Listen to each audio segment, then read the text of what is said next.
오늘 우리에게 주신 하나님 말씀은 마태복음 2장 1절부터 12절 말씀입니다. 마태복음 2장 1절부터 11절까지 합독하겠습니다. 헤로드 왕 때에 예수께서 유대 베들레헴에서 나셨다. 그런데 동방으로부터 박사들이 예루살렘에 와서 말하였다. 유대인의 왕으로 나신 이가 어디에 계십니까? 우리가 동방에서 그의 별을 보고 그에게 경배하러 왔습니다. 헤로드 왕은 이 말을 듣고 당황하였고 온 예루살렘 사람들도 그와 함께 당황하였다. 왕은 백성의 대제사장들과 율법 교사들을 다 모아놓고서 그리스도가 어디에서 태어나실지를 그들에게 물어보았다. 그들이 왕에게 말하였다. 유대 베들레헴입니다. 예언자가 이렇게 기록하여 놓았습니다. 너 유대 땅에 있는 베들레헴아, 너는 유대 고을 가운데서 아주 작지가 않다. 너에게서 통치자가 나올 것이니 그가 내 백성 이스라엘을 다스릴 것이다. 그때 헤롯은 그 박사들을 가만히 불러서 별이 나타난 때를 케어묻고 그들을 베들레헴으로 보내며 말하였다. 가서 그 아기를 샅샅이 찾아보시오. 찾거든 나에게 알려주시오. 나도 가서 그에게 경배할 생각이오. 그들은 왕의 말을 듣고 떠났다. 그런데 동방에서 본 그 별이 그들 앞에 나타나서 그들을 인도해 가다가 아기가 있는 곳에 이르러서 그 위에 멈추었다. 그들은 그 별을 보고 무척이나 크게 기뻐하였다. 그들은 그 집에 들어가서 아기가 그의 어머니 마리아와 함께 있는 것을 보고 엎드려서 그에게 경배하였다. 그리고 그들의 보물 상자를 열어서 아기에게 황금과 유향과 모략을 예물로 드렸다. 아멘. 계속해서 지금 이제 제가 오늘 2장을 보도록 그렇게 하겠습니다. 마태, 마가, 누가, 요한 4개의 복음서가 있는데요.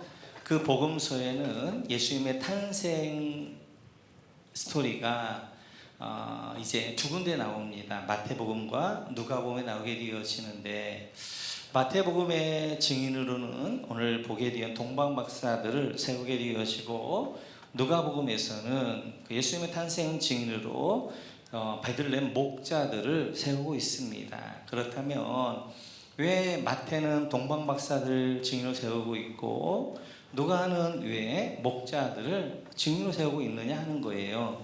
그것은 이제 그 성경에 수신자들이 받는 분들이 다르기 때문에 그렇습니다. 그래서 마태복음의 수신자들은 유대인들이기 때문에 유대인들에게 구약에 약속되어져 있는 그 메시아가 예수님입니다. 그러면서 동방박사를 통하여서 그 예수님의 탄생 증인으로 세우게 되어지고, 누가복음의 이제 수신자들은 이방인들이에요.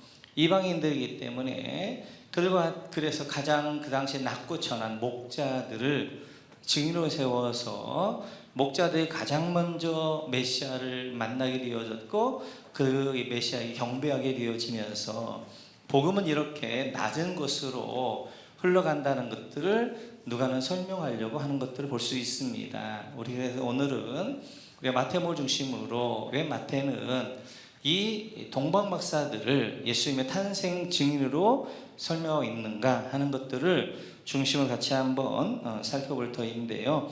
오늘 4절에 보면 이렇게 되어져 있지요. 우리 2장 4절 같이 읽죠. 시작. 왕은 백성의 대제사장들과 율법 교사들을 다 모아놓고서 그리스도가 어디에서 태어나실지를 그들에게 물어보았다. 그래서 이제 동방박사들이 별을 따라서 이스라엘까지 왔는데, 동방박사들의 개념에서는 왕은 왕궁에 태어나지 않나, 그래서 왕궁으로 찾아갔단 말이에요. 그런데 헤롯이 난리가 난 거죠. 그래서 헤롯이 그 당시에 대제사장들과 율법 교사들을 불러놓고 만약 메시아가 그리스도 나면 어디서 나겠느냐라고 물어보았습니다. 그랬더니 그들이 1분도 고민하지 않고 이렇게 이야기를 하는 거예요. 5절 같이 한번 볼까요? 5절입니다. 같이 시작. 그들이 왕에게 말하였다. 유대 베들레헴입니다. 예언자가 이렇게 기록하여 놓았습니다. 유다의 베들레헴입니다. 밑줄 그어주시고, 예언자가 이렇게 기록하여 놓았습니다. 밑줄 그어주시고, 그러면서 6절도 같이 한번 읽어보고 6절 시작. 너 유대 땅에 있는 베들레헴아, 너는 유대 고을 가운데에서 아주 작지 않다. 너에게서 통치자가 나올 것이니 그가 내 백성 이스라엘을 다스릴 것이다. 아멘. 너 유대 땅 베들레헴아, 밑줄 그어주시고, 그 밑에 줄에 보면 너에게서 통치자가 나올 것이다. 밑줄 그어주시고, 미가서 5장 2절에 나와 있는, 이사야서 7장 14절에 나와 있는, 아니 미가서죠. 미가서 5장에 나와 있는 그 말씀을 들어서 이제 유대 땅 베들레헴에서 메시아가 나실 것입니다 라고 이야기하게 되어져요. 이렇듯이 오늘 그 메시아는 바로 구약에서 예언해 줬던, 그래서 구약에 보면 메시아가 어디서 나올 것인가까지 정확하게 예언하고 있는데, 미가서 5장 2절의 근거에서 유대 땅 베들레헴입니다. 1분도 이제 그들은 멈칫하지 않고 바로 그렇게 고백했던 것을 볼 수 있습니다. 유대인들은 왜냐하면 예수님은 나사렛 사람을 생각하기 때문에 그렇습니다. 그래서 나다나엘도 이렇게 이야기하지요. 우리가 요한복음을 한번 가볼까요? 같이 시작. 나다나엘이 그렇게 말하였다. 나사렛에서 무슨 선한 것이 나올 수 있겠어?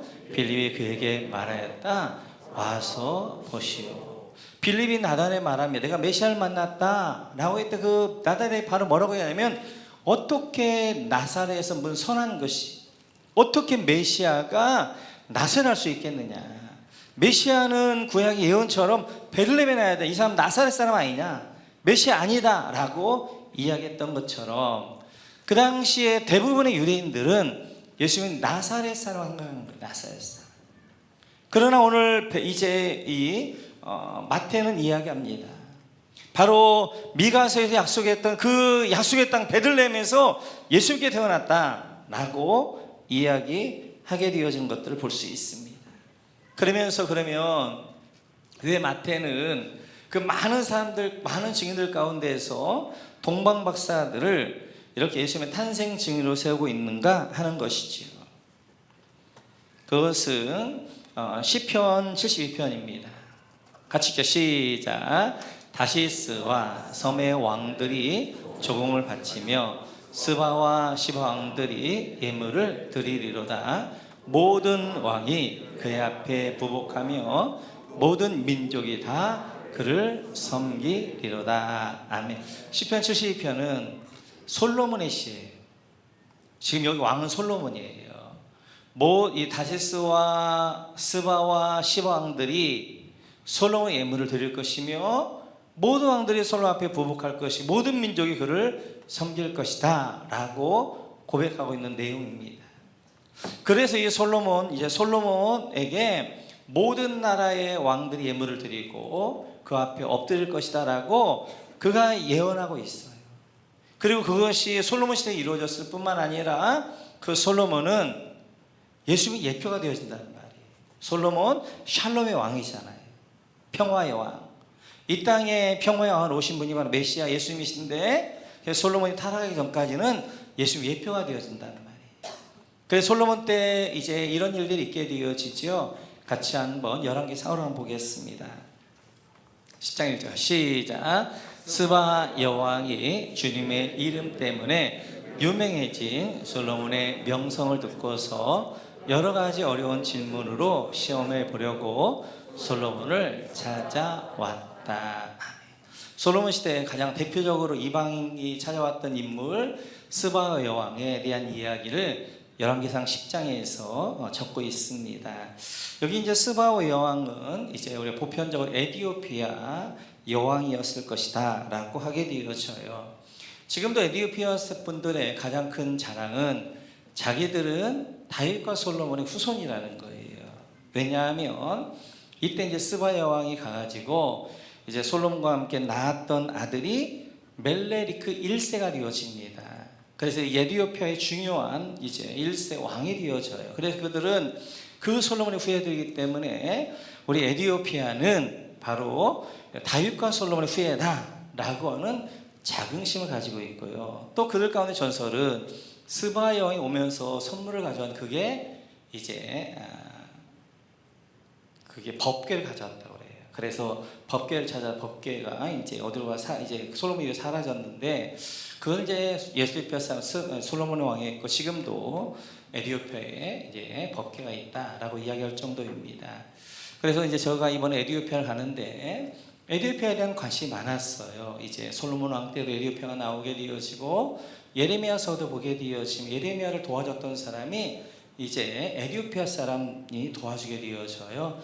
뿐만 아니라 또 예수님 당시에도 에티오피아 내시가 국왕 내시가 와가지고 이제 예수님이 이제 이제 열어 보여줬을 때 그때 이제 빌립이 열어 보여줬을 때 깨닫게 되어지는 이제 그런 것들도 나오게 되어지고 그래 에티오피아는 이제 그 이후로 수천 년 동안 믿음을 지켜옵니다. 그래서 민족적으로 에티오피아는 믿음을 지켜올 뿐만 아니라 이제 모슬렘이 남하해 오는데 아프리카에 점점 남쪽으로 남하해 오는데 그 선을 지금 누가 지키고 있냐면 에티오피아가 지키고 있어요. 그리고 이집트에서 에티오피아에서 무너지면 그 밑에 탄자니아, 케냐로 쭉 남쪽으로 내려가는데 에티오피아가 딱 지키고 있단 말이에요. 그래서 거기에는 이제 에티오피아 동방 정교가 있고 그렇게 지켜낼 뿐만 아니라 지금 에티오피아는 놀랍게 젊은이들이 일어나고 있어요. 이번에 저희가 가서 봐야 될 교회 중에 하나가 그 젊은이들이 일어나고 있는 교회, 그 교회가 같이 예배하고 그렇게 될 터인데 이제 그런 것들을 좀 보고 싶어서 이번에 에티오피아를 가면서 그러면 어떻게 하면 이제 모슬렘이 내려오는데 이 중심 에티오피아를 중심으로 여기에서 이제 모슬렘에서 남해오는 것들을 막을 것인가 뭐 이런 전략들도 그렇게 나누게 되어질 것입니다. 기회가 되어지면 좀 기도해 주시면 좋겠고 이렇게 스바 여왕이 솔로몬의 소문을 듣게 되어 그 먼 곳에서 에티오피아에서부터 이제 예루살렘까지 찾아오게 되어졌어요. 그때 11절을 보면 이렇게 말씀하게 되어져요. 네, 10절. 네, 10장 10절. 아니요, 10장. 11개 10장 10절. 네, 같이 읽죠. 시작. 그런 다음에 여왕은 금 120달란트와 아주 많은 향료와 보석을 왕에게 선사하였다. 솔로몬 왕은 스바 여왕에게서 받은 것처럼 많은 향로를 어느 누구에게서도 다시는 더 받아본 일이 없다. 솔로몬 시대에 가장 많은 예물을 가져왔던 사람이 스바 여왕이었어요. 그래서 스바 여왕 이후로 누구도 그렇게 많은 예물을 가져올 사람이 없다라고 할 정도란 말이에요. 솔로몬 왕, 샬롬의 왕, 그저 먼 이제 이방의 끝이라고 할 수 있는 그 스바에서부터 어떻게 하는 거예요? 예물을 들고 솔로몬에게 찾아왔다는 말이에요. 그래서 이사야서에서 보면 60장에 보면 메시아가 오면 이런 일이 있을 것이다 이렇게 설명하십니다. 같이 한번 시작. 예루살렘아 일어나서 빛을 비추어라. 구원의 빛이 너에게 비추었으며 주님의 영광이 아침해처럼 너의 위에 떠올랐다. 어둠이 땅을 덮으며 짙은 어둠이 민족들을 덮을 것이다. 그러나 오직 너의 위에는 주님께서 아침해처럼 떠오르시며 그 영광이 너의 위에 나타날 것이다. 이방 나라들이 너의 빛을 보고 찾아오고 뭇 왕이 떠오른 너의 광명을 보고 너에게로 올 것이다. 눈을 들어 사방을 둘러보아라. 그들이 모두 모여 너에게 오고 있다. 너의 아들들이 먼 곳으로부터 오며 너의 딸들이 팔에 안겨서 올 것이다. 아멘. 1절에 보게 되어지면 이제 여호와의 영광의 빛이 예루살렘에 임합니다. 그 영광의 빛이 바로 빛 되시는 우리 예수님이셔요.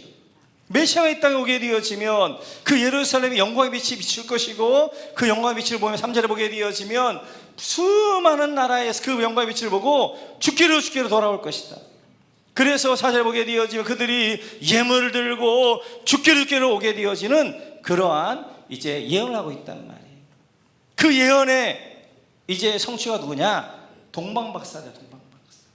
메시아가 오게 되면 이사야 60장에서 이야기했던 그 메시아가 오게 되어지면 많은 이방 사람들이 예물을 가지고 예루살렘으로 만왕의 왕 되신 주 앞에 예배할 거라고 했는데 그 지금 이제 성취가 동방박사의 예를 들어 이야기하고 있다는 말이에요. 그래서 오늘 마태는 이 동방박사들의 예를 들어서 이야기하면서 봐라, 이사야서 60장에서 이야기했던 그 메시아 예언이 성취되었지 않았느냐. 솔로몬 왕, 샬롬의 왕으로 오셨던 이분이 바로 샬롬의 왕이시고, 이분이 바로 만왕의 왕이시고, 그 이분을 통하여서 이제 이렇게 만왕의 왕이 태어나서 열방에서 그 왕께 경배하러 오지 않았느냐. 그래서 이방 민족의 대표로 동방박사를 이야기하는 거예요. 이 동방박사는 누군가? 제가 이제 시간만 좀 나면 설명드릴 터인데 다니엘의 후예들입니다. 여기 동방이라는 것은 이스라엘 동쪽인데요, 이란과 이라크를 이야기해요. 페르시아와 바벨론 땅에서 살았던 그런 사람들입니다. 그래서 다니엘이 박사들의 이제 총리잖아요. 총리. 그래서 이들은 다니엘 예언을 알고 있는 거예요. 그러니까 찾아오는 거예요. 그 중에 하나도 이들이 찾아왔을 때 예물을 보면 압니다. 우리 한번 이제 11절로 한번 가볼까요? 11절 같이 읽죠. 시작. 그들은 그 집에 들어가서 아기가 그의 어머니 마리아와 함께 있는 것을 보고 엎드려서 그렇게 경배하였다.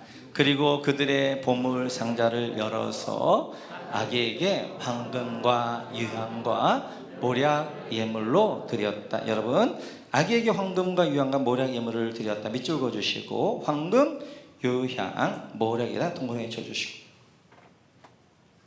이 동방박사들이 이제 예물을 가지고 왔는데 황금과 유향과 모략을 가지고 왔단 말이에요. 황금, 바로 왕을 상징하게 되어져요. 그래서 왕은 늘 금관을 쓰게 되어지고, 이제 그런 것처럼 바로 예수님은 왕 중에 왕이십니다, 그런 고백으로 황금을 가져오게 되어져요. 유향은 제사장을 상징합니다. 제사장, 향을 피우잖아요. 마찬가지로 향기로운 제물이 되어주시고, 그리고 우리의 중보자가 되어주시고 대제사장 되시는 예수님을 설명하게 되어져요. 모략은 죽음과 고난입니다. 죽음과 고난. 예수님의 십자가의 죽음을 예표하면서 모략을 예물로 드리게 되어져요. 그러니까 동방박사들이 가져왔던 그 예물은 그냥 가져왔던 것이 아니라 이미 다니엘의 그런 예언들을 알고 있고 메시아에 대해 알고 있기 때문에 그들 가져왔 심혈을 기울여서 세 가지 예물을 드리는데, 바로 예수님이 만왕의 왕 되심을 고백하며 황금을 가져오게 되어졌고, 그분은 우리의 이제 향기로운 제물을 드려서 제사를 드리실 바로 대제사장을 알고 유향을 드리게 되어지. 그 메시아는 바로 죽을, 그리고 십자가의 고난을 받으실 메시아를 알고 죽은 사람에게 바르는 모략이라는 이제 그걸 가져와서 드리게 되었다. 바로 이 제사장들은 메시아가 바로 그리스도, 바로 세 가지 기름 부은 구약의 왕이요, 그리고 제사장이요, 선지자요, 삼중을 가지고 계신 이 땅의 메시아로 온다는 걸 알고 있었다. 그래서 세 가지의 예물을 가져오게 되어져요. 하나님의 계획은 모델 나라를 만드는 거였어요. 이스라엘은 모델 나라를 만들면 그 모델 나라를 보면서 열방의 주께로 돌아오는 것이 하나님의 꿈이셨어요. 그것을 다윗과 솔로몬 시대에는 그 꿈이 이루어졌단 말이에요. 그래서 열방에 있었던 많은 이방 민족들이 저 이스라엘 보니까 너무 평화롭고 너무 좋은 거예요. 그러니까 이스라엘로 귀화해가지고, 그래서 다윗의 많은 장수들이 유대인들이 아닌 이스라엘 사람들이 아니라 이방인들입니다. 그 대표인 게 우리아 같은 경우도 마찬가지예요. 그래서 이제 그 다윗 시대의 그 평화로운 그 정말 영광스러운 날을 보면서 많은 이방인들이, 모압인들이, 암몬인들이, 아람인들이, 이집트인들이 이제 이스라엘로 귀화해서 구원에 동참하는 거란 말이에요. 솔로몬 때도 마찬가지죠. 그래, 많은 솔로몬 때에 이제 그 많은 나라에서 예물을 들고 솔로몬의 지혜를 한번 보려고, 솔로몬의 영광을 보려고 오게 되었단 말이에요. 근데 솔로몬이 타락하면서 결국 남과 북으로 갈라지고 그 유형의 나라는 이제 그 사명을 감당하지 못하게 되어졌어요. 그랬더니 이제 그 하나님의 모양을 영광에 내야 삼위일체 공동체 가운데 하나님 영광에 내야 되는데 나라 공동체가 실패하니까 하나님이 직접 오셔서 만든 공동체가 교회 공동체란 말이에요. 그래서 마가다락방에 오셔서 120 예루살렘 교회가 시작되어지고 그 예루살렘 교회가 이제 유무상통하게 너는 나다 고백된 유무상통하게 되어지면서 그 모습을 보면 사도행 2장 47절을 보면 그 교회를 이렇게 설명하게 되어져요. 같이 한번 볼까요? 같이 읽죠. 시작. 하나님을 찬양하였다. 그래서 그들은 모든 사람에게서 호감을 샀다. 주님께서는 구원받는 사람을 날마다 더하여 주셨다. 할렐루야. 신약교회는 호감을 사는 교회였단 말이에요. 많은 사람 호감을 하였단 말이에요. 매력적인 교회였단 말이에요. 그래서 예수 믿지 않는 사람들이 그 공동체에 자꾸 들어오고 싶은 거예요. 예루살렘 공동체로, 예루살렘 교회 공동체로 자꾸 들어오고 싶은 거예요. 그래서 날마다 구원받는 사람이, 날마다 예수 믿는 사람이 더하였다. 3,000명, 5,000명이 되었더라 라고 말씀하게 되어지는 거예요. 하나님의 꿈은 그것입니다. 하나님의 꿈은. 그래서 이제 이스라엘을 통하여서 하나님이 꿈꾸셨던 꿈은 바로 이제 그들을 통하여서 그들 모델 나라 되어졌어. 그 모델 나라를 보면서 이방인들을 시켜 돌아오는 것이 꿈이었는데 그 꿈이 안 되어지자 결국 메시아가 오셔서 그리고 성령이 오셔가지고 교회를 만드시게 되어지고 그리고 그 교회가 이제는 어떻게 하는 거예요? 세상에 하나님을 보여줘야 된단 말이에요. 하나님은 어떠한 분인가? 우리를 하나님의 모양으로 만들었던 그 공동체를 통하여서 하나님이 너는 나다 고백되어진 사랑의 공동체로 보여줘야 된단 말이에요. 그런데 지금 교회가 그러냐는 거예요. 그렇지 못하죠. 시기하고 다툼하게 되어지고 분쟁하게 되어지고 찌글찌글하게 되어지고 그래서 예수 믿지 않는 사람들이 교회는 마치 싸움터인 것처럼 시장에서 어떤 사람이 막 싸우고 있으니까 지나가는 사람이 그랬다는 거예요. 야! 여기가 교회인 줄 알고 싸우냐? 그랬다는 거 아니에요. 너무너무 안타까운 소식이죠. 적어도 우리는 우리 하나님 앞에 갔을 때 뿐만 아니라 우리의 자녀들이고 다음 세대에게 그런 교회를 물려주면 안 되죠. 정말 세상 사람이 호감이 가는 공동체, 누구나 좀 더 참여하고 싶고 따뜻하고 밝은 공동체여서 나도 저 공동체 하면 회복이 일어나게 되어지고 뭔가 치유가 일어나게 되어지고 뭔가 내 안에 소망이 생길 것 같은 그런 공동체, 그 공동체를 함께 만들어서 우리 자녀들에게 우리 믿음의 후배들에게 물려줘야 되겠죠. 그래서 우리가 이번 새로운 삶 3주차 살펴봤던 것처럼 우리는 나는 하나님의 사역자다. 하나님의 사역자인데 그 하나님의 사역은 하나님의 일을 하는 사람이란 말이에요. 하나님의 손으로 일을 하는 사람인데 하나님의 손은 두 가지예요. 첫째는 예수 믿지 않는 사람이 예수 믿는 것이고 두 번째 하나님의 소원함은 좋은 공동체, 하나님을 영광에 내는 하나님의 모양을 영광에 내는 공동체를 만드는 것, 그것이 바로 하나님의 사역자들이에요. 우리 모건교회를 정말 세상이 볼 때 호감이 가는 공동체, 하나님의 영광으로 충만하여서 세상 사람들이 그 영광을 보고 모건교회로 많은 사람들이 올 수 있는 그런 공동체, 그런 교회를 함께 만들어가는 우리 모두가 되시기를 주님의 이름으로 축원합니다.